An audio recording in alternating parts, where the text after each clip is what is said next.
All right, y'all, Facebook. I just kind of want to go back and reread some of the things I've read. Just so I can just keep reading, just getting into my mind and getting it in y'all mind, and just going with the flow of things. So this one is more dealing with the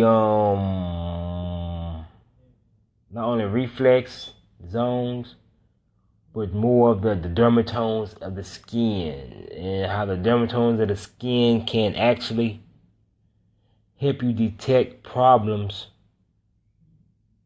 before they even exist, before they even exist to happen, let's say knee issues, stomach issues, any type of issues of the body, So, our body naturally has warning systems like, hey, this is starting to fail. It's kind of like, your car, when the oil light comes on, it's going to let you know that, hey, you need oil pretty soon. So it's kind of like the sensory system. When our body has these too, we really don't think of it like that. We kind of think of like all the external creations, like cars and bikes or any type of things that have, problems. They come with warning systems, warning, but we don't ever look at our body. It's the same way as having a warning system. So with that being said, I'm going to go back and, come back and read some of these things again. If this thing is zoom. Okay, so as discussed above, all receptors which report to the particular segment of the spinal cord from the cutaneous receptor field, that's the cutaneous dealing with the skin of the segment. This field is located within the borders of the main two neighboring dermatomes, which we're going to go back and talk about the dermatomes in a few other pages after I get done reading these little two paragraphs because of the overlapping phenomenon. It's see above page 12. We're going to go back to that later on. As a result of the condition of hyperirritability, we talked about that in one of my other readings, so you can go back and see what on some other posts where I talked about what hyperirritability is. The threshold of the peripheral receptors decreases as they start to send sensory impulses earlier than they should, and reflex zones start. Remember, the reflex zone starts from the soft tissues. And in a different scenario, the spinal or peripheral nerve, which is irritated under the compression. We'll go back and talk about that definition. The neuro, I forgot to pronounce it. We'll go back and talk about that also. Which is irritated under the compressions will conduct a lesser amount of impulses from the peripheral receptors, and the patient will feel sensory abnormalities in the soft tissues innervated by the effective nerve. Matter of fact, we're gonna go look at this right now. We're talking about the reflex zone. So it said okay, so as a result of the condition of hyperirritability, the threshold of the peripheral receptors decreases, and they start to send sensory impulses earlier than they should in the reflex zones forming the soft tissue. So let's go back over here, right here. Well, they were talking about the reflex hypertonic abnormalities, and basically finally in 1923, the British scientist Dr. Mackenzie developed. Dr. Mackenzie proved that the changes in the motor activity of the patient's nervous system and the key components development of the hypertonics and muscular abnormalities. Thus, Dr. Mackenzie was the first to formulate the concept of the reflex zones in the musculoskeletal system. The hypertonus may either form in response to a chronic or inner disorder, or quickly as a result of irritation of the compression of the spinal nerve. In the case of one or more, trigger points will immediately form within the hypertonus as area of maximal pain. Any prolonged existence of the hypertonus will trigger point will eventually form one of the several modulations inside of the affected muscles. Did I skip over it? I probably did. Where'd it go?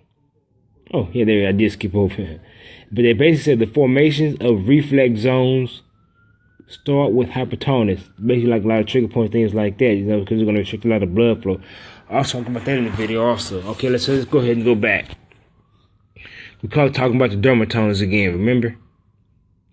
So the map of the dermatomes has additional diagnostic value, when we talk about like the warning signs and things like that, you know, like in the car, like changing the oil, or you're on a plane ride and something happens, they give you a warning sign, or you know, you in class, you get like a 5-minute warning bell before the class rings, you know, for the tardy bell rings. So the same thing with the sensory alarm in our own body. So the map of the dermatomes has additional diagnostic value because of each dermatome has a so-called sensory alarm. We're gonna go back and look at that in a minute. It's figure 8.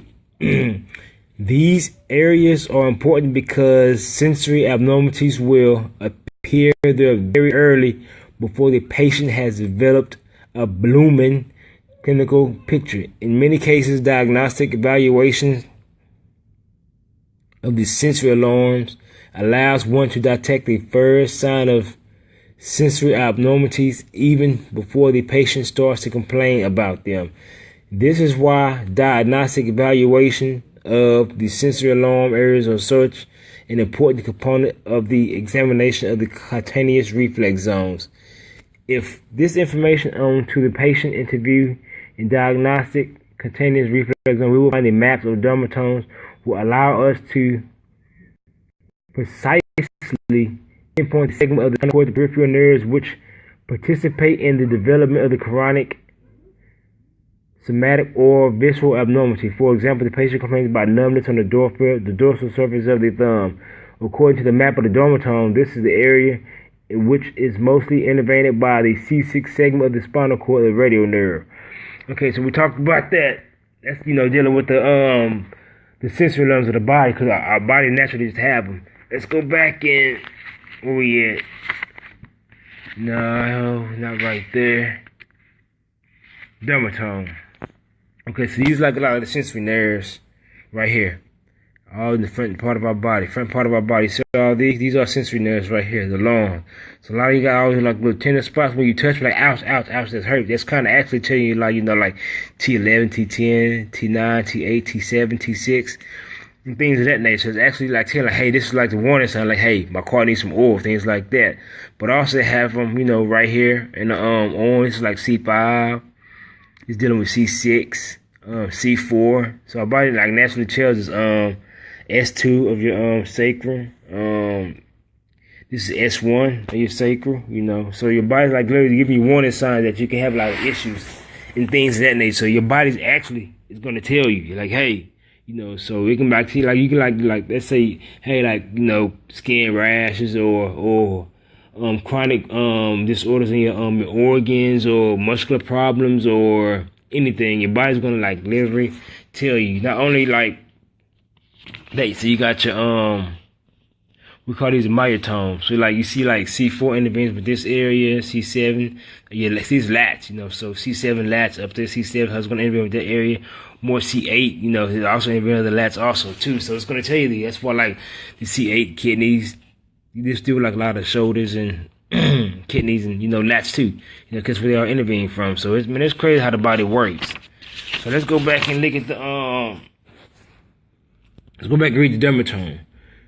The dermatome is a strip of skin which runs across the trunk from the posterior midline to the anterior midline, or along the upper and lower extremities. See figure 8. See, I showed you this. You see, these are your dermatomes.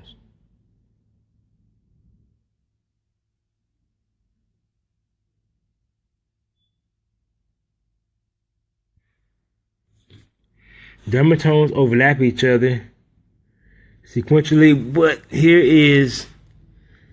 is no overlap across the anterior and posterior midlines except the sacral. We talked about the sacral just a minute ago. The sacral dermatomes.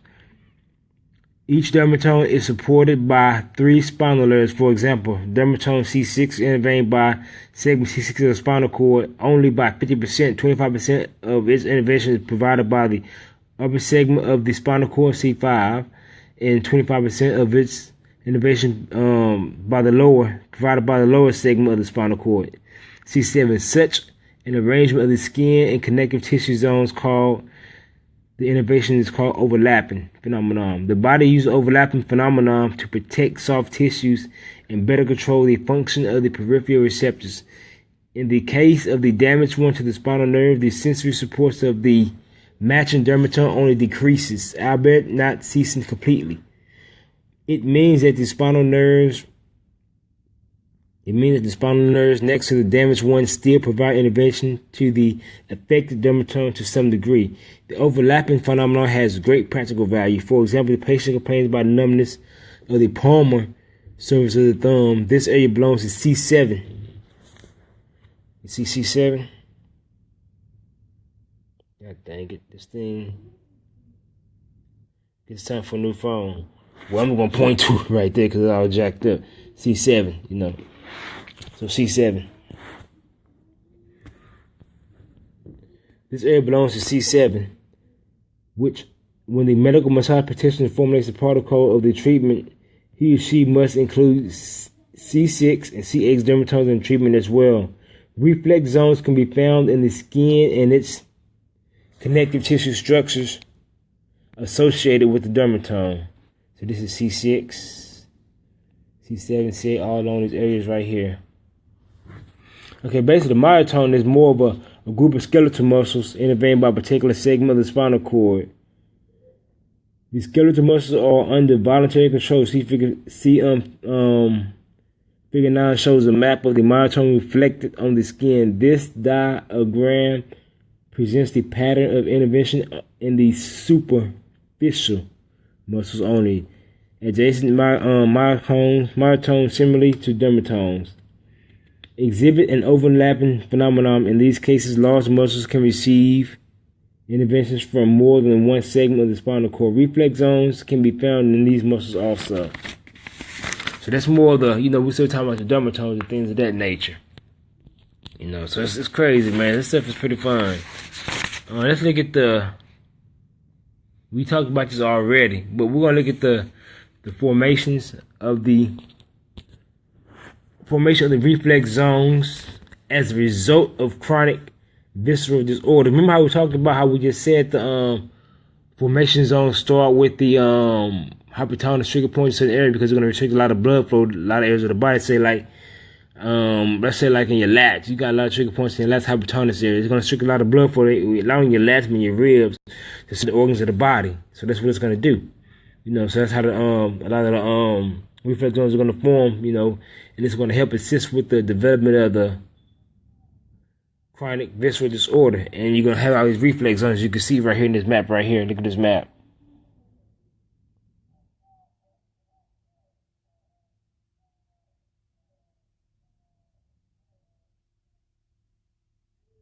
All right, so let's discuss the mechanism responsible for the formation of reflex zones in the skin, connective tissue, and things like that. Skeletal muscles and periosteum in cases of the inner organ. In case of the inner organ disorder, see Figure 11. I just showed you Figure 11. For example, a patient suffering from chronic gastric ulcer complains about the pain in the epigastric area, heartburn, and gas belching. The symptoms become more worse after the stress and consumption of spicy or fatty foods. The pathological impulses are the results of abnormal activation of the peripheral receptors in the affected stomach, and they travel. And they travel away from the receptors through the afferent sensory neurons to the posterior horns of the spinal cord. Here, the spinal neurons primarily process the incoming sensory information. The spinal neurons in the posterior horn of the spinal cord act as a computer to analyze the input from all peripheral receptors, horns of the spinal cord, of the segment of the spinal cord, and transfer it to the brain. As soon as the sensory impulses are analyzed by the horns of the spinal cord, wait a minute. Yeah, as soon as where am I at? The posterior horns of the spinal cord, and they are conducted in the lower motor centers located in the anterior horns of the spinal cord. As a result of stimulation, the lower motor centers, the motor commands are sent to the area of the original pathological process in the stomach where the peripheral receptors were initially activated. These motor commands affect blood circulation, blood circulation, gastric juice secretion, gastric motility. At the same time, the stimulation of the lower motor produces the flow of motor efferent impulses to the area of the skin, connective tissue, skeletal muscles, and periosteum. So this stuff is crazy, man, how this really affects us. Which are innervated by the same segment of the spinal cord as the affected inner organ. That's crazy, huh? The stomach in our case. Thus, the reflex zones and the soft tissues from a result of constant by motor impulses from the anterior horns of the spinal cord. These motor impulses were not originally produced by the stimulation of the peripheral receptors of the soft tissue. They resulted from the radiation of the motor commands which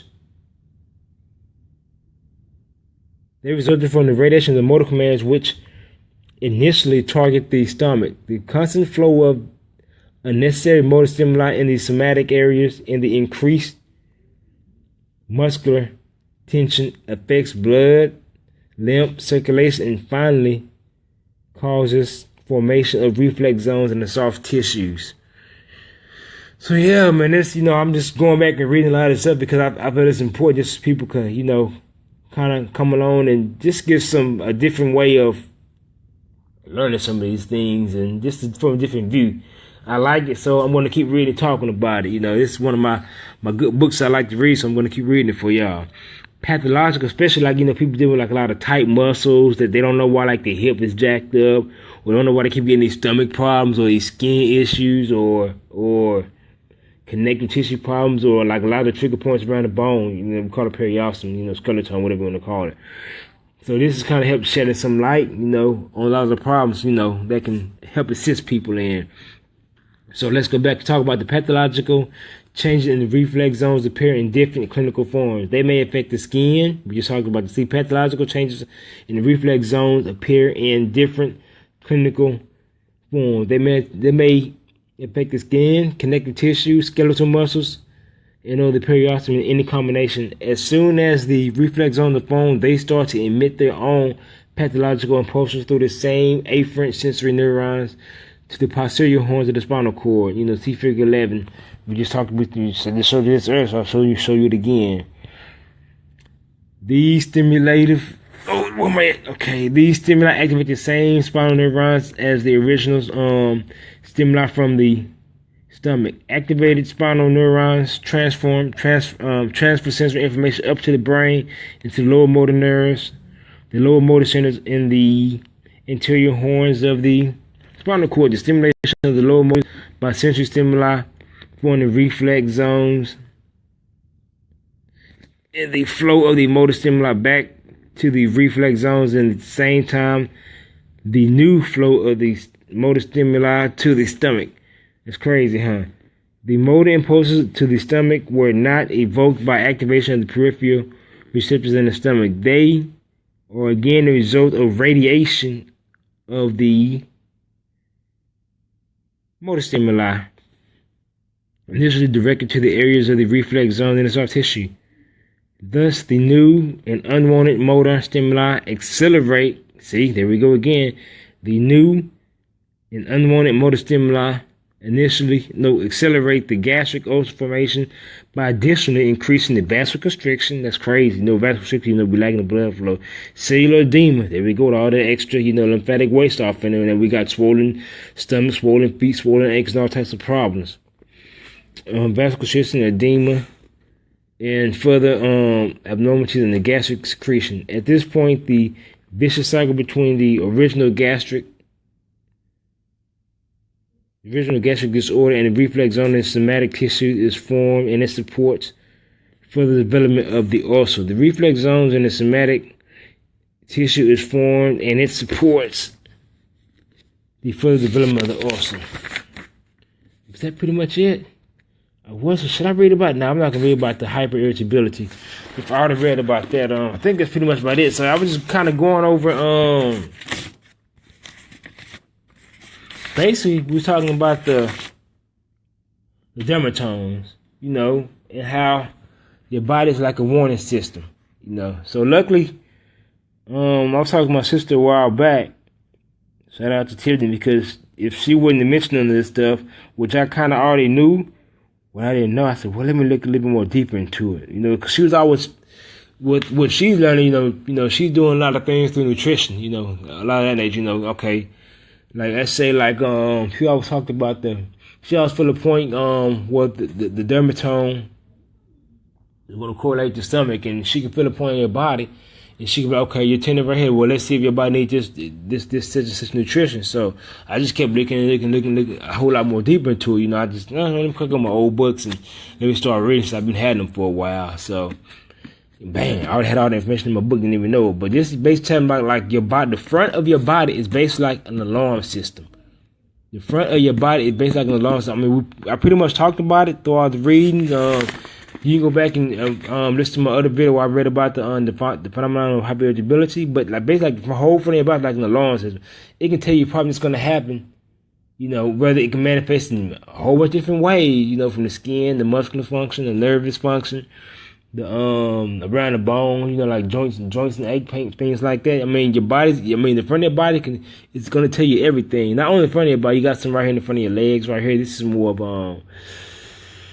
that's L2, L3, you know, L4, you know, things of that nature. So you know, it's L5 right here. So pretty much that's like the whole front of your body. You know, the whole front of your body is gonna tell you some information. But on the back side, you got your sacrum, you know, like S2 right here, you know, the tendon part of your leg. I mean, your body's gonna tell you some things, man. We just gotta become more aware of it. So hopefully this can help a lot of y'all become more aware of what's going on in your body. Like I say, it's kind of like you got your car. Hey, check engine light. You know, check such and such light. Check this, check that. So once you just start to look into this and just sit back and think about what's going on, I mean, you really will be surprised when they say know thyself. Man, you really have to know your body. I'm developing some things. In July, I'm going to do some videos. Yes, I'm really going to do some videos. I'm developing some things right now that can help ease these right here and take away a lot of reflex zones that we just talked about in the reading. I'm not really developing, but I'm just doing what I would do, you know. And I've been noticing a lot of good positive changes lately, and it's really been helping from movement to where I think, and my digestion and my hydration level. How do all of a sudden my hydration level just shoot up? I removed out of the stagnation. I removed out of the zones, reflex zone, but all of a sudden my need for thirst, it just drops automatically. I become a whole lot more hydrated, and I feel a whole lot more energy. You remove the reflex zones, you remove a lot of the trigger points and the tender points and things like that. The myopath restriction, all of a sudden you got better blood flow. You got better blood flow, better blood flow. You got more vasodilation of the circulation. You can get a whole lot more blood, oxygen, nutrition, hormone things that get to certain parts of to the body. And you're not going to become hydrated. You're not going to need to go out and drink 1 billion pounds of water a day. You know, that things that we know I'm always talking about. You don't need to do all that stuff. So, and movement becomes a whole lot easier. Once movement becomes a whole lot easier, once you remove a lot of these restrictions, now that's when you can follow those motor nerves, and it's easier to gain strength. It's easier to do movement. But it's hard to do movement. It's a challenge to do movement when you got all these restrictions. The goal is remove the restrictions, increase the blood flow, increase the hydration, and then you slowly develop your ability to get stronger with each and every movement you do. But long as the restriction is there, long as the injury is there, long as there is dehydrated, you're going to struggle, you're going to suffer, and you're going to want to quit. So that's when the nutrition and breath work and all that comes in too. So I just want to just kind of do read so I can correlate a whole bunch of this stuff together. I know I read a whole bunch, but I mean this is important. This is very, very, very, very important. I'm going to continue with my reading. Where am I at right here? Oh, this is like a lot of the connective tissue stuff right here. This is very important. I know it looks all crazy, but all this is, very important right here. This is my book, My Science of Massage. I think he wrote the book like 15, 20 years ago. But it's still a good book. He got this book out. And this is another book that I'm reading too. This is really good stuff. But where am I? I'm pretty much right here. I've been pretty much going through the whole book, but now I'm ready to just kind of like, I'm actually reading a lot more, just reading, you know, page for page now. But I'm still kind of like going back and forth. This talking about the cutaneous spinal nerves right here, you know. Where am I at? I don't even know where I'm at. Oh, okay. Yeah, I'm pretty much right here. The treatment of the cutaneous reflex zone. That's pretty much where I'm at. So, this is a real good book. I'm enjoying it. I did say I was going to read this. Okay. So, let's go over here. Okay. Mechanism of therapeutic impact of massage therapy. The massage treatment has two components. Two mechanisms of therapeutic impact. Reflex, indirect. Reflex is more the indirect, you know, type of massage, and local, you know. The classification is very approximate because, for example, the local mechanism isn't the component of reflex mechanism. However, it makes representation of material easier, and that's what we want, easier. By the way, I love laying on the floor. You know, I don't like laying on the bed. I don't like really sitting in the chair. I just like to lay down a lot. That's what I do. Reflex therapeutic impact on massage therapy has, and your whole body is a nothing but a reflex mechanism. That's one thing we have to learn. Once we learn that, it makes everything else easier. Let's say like we eat a certain way, we move a certain way, we do certain herbs, we breathe a certain way, we do certain things. Once we learn all the reflex mechanisms to create vasodilation, arterial circulation, and venous drainage and lymphatic drainage, man, hey, everything else becomes a whole lot easier. But this is when I'm going to come in and bring a lot of information over the next few months, especially as I get better with this. I mean, I kind of understand it a whole lot because I've just been doing a lot of it naturally. But as I'm reading through these books, I'll be able to come through and help y'all understand it just so y'all can be creative and create new things because, I mean, it's simple. We just don't think of these things as being simple. But anyway, yeah, let me get back. Reflex therapeutic impact in massage therapy has been a complex mechanism. I don't want to take the reader's time, you know, with a long discussion on this matter because of the information about the reflex mechanism of massage treatment have already been revealed in detail. That's the book I was just reading. However, I do want to emphasize one important point. The basic concept of the mechanism in the formation of reflex zones in case of the, you know, the visceral inner organs disorder, the reflex zones are formed only after 3 months of the medical history of these pathologies. I'm crazy, talking crazy now. But in the case of some somatic pathologies, this period is shorter, but still takes 2 to 3 weeks. That's crazy, huh? That's somatic, like, you know, muscle problems, things like that. So your body, hey, just give me the warning sign. Hey, your hamstring's about to blow out. Take care of that. So we go back and be like, okay, so what's the hamstring? So, I mean, we can go back and look at the hamstrings.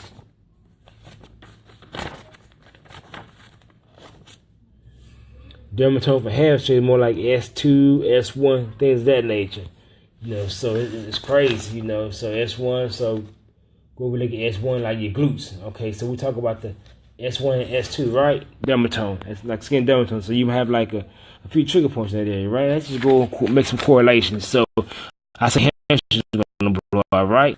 S1 and something. But when you look at the glutes, we look like when the glutes become inactive, the hamstring has to work a whole lot more. You see what I'm saying? So it makes you think more. And also, a lot of these we should find a lot of these trigger points in these areas right here too. So like when your hamstring and things like this start to, you know, tighten up a whole lot more, start to blow out. I mean, your body's giving you warning, but for the most part, your glutes are becoming inactive. And that's a whole other topic. Okay, so we gotta look at the glutes, you know, which is also going to be like S2, S1, things of that nature. So you guys got to take care of those things. And these right here, when you look at this right here, these S2 right here, S2, S1 in the front part, these correlate when you look at a lot of the reflex zones with the small intestines. So that's this right there. So like a lot of people with hamstring and glute problem, you know, you might want to look at the small intestines, you know. So and then it get crazy. But let me finish reading this though.